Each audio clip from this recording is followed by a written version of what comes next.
Hi, my name is Niambi Williams, and again, this is another theological reflection. This is my reflection on another significant service learning project that I've done for the 2018 school year.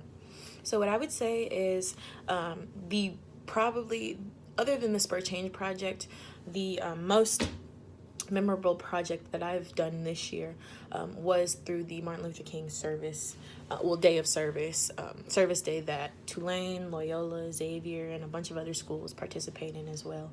And what was most important and what was the most special about this particular service day was that it was my founder's day. I'm in a sorority. I'm in Delta Sigma Theta Sorority Incorporated, and our principles are built on service, and we stand for social justice, especially within the Black community.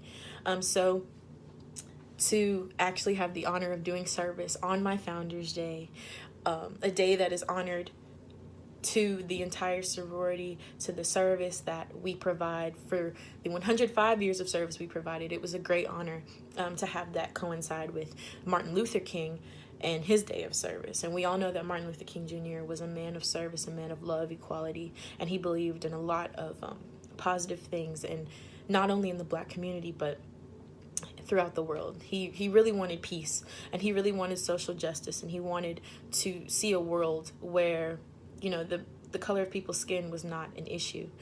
So with that being said, what we did during service during that particular day was gardening, and that's a pretty typical thing that you do on service day is, you go out and you embellish gardens and you plant and all of those sorts of things. But where we did it was at a church. And I cannot tell you the name of the church. I do not remember the name of the church. But what I can say is that this church had been around, or has been around, for 20 years or so. And they were started by a husband and a wife.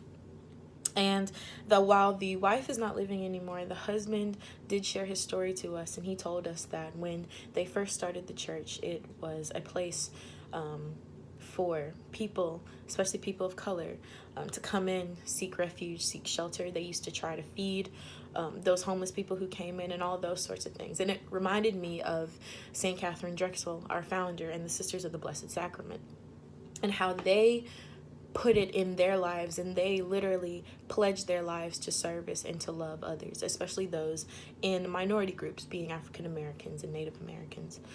So to say that I was a part of beautifying an area that supports the uplifting of minority groups and supports the growth and development of minority groups is very, very, it's very honorable, and it's a very humbling experience.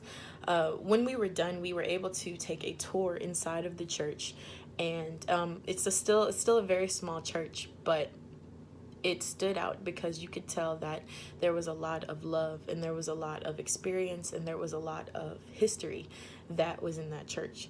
And so I say all that to say that this was indeed the most memorable service learning I've had. Well, the second most memorable service learning activity that I had for the 2018 semester. Like I said, again, it was on a day especially meant for me that was a part of service. And the fact that I was able to serve my community in some sort of way was very beneficial. And I think it's very important in regards to social justice as well. We don't think about social justice in the way that we should. And we often hear about issues and uprising of, conflict and war and all of these terrible things that go on in our communities because of the lack of social justice. But we don't ever do anything about it. And that's not to say that we have to go out and picket and we have to go and boycott, although those are very effective ways of raising awareness for social justice. It's also things like beautifying a garden in front of a church that houses minority children, or going to a school that does not have the same resources as a nicer school, and simply being of service and being attentive and showing these people that you care. Because ultimately, we're all people, and we are all, we all have a need at some point. So who are we to say that we don't have to service anybody else, because we never know when we may need it. And regardless of if we ever need it or not, we should want to contribute to social justice and be a part of a helping organization, and to be a part of institutions that do raise awareness for social justice, because we are ultimately the leaders of this society. And as we're growing and as we're maturing, we have to understand what is right and what is wrong, and how we are to treat people and how others should treat us. So that is just a bit of what I felt while I was helping out at that time. And, although it was hot and I would rather be, in my bed, I definitely at the end of that service was thankful that I got the opportunity to see something that I don't get to see every day. So thank you.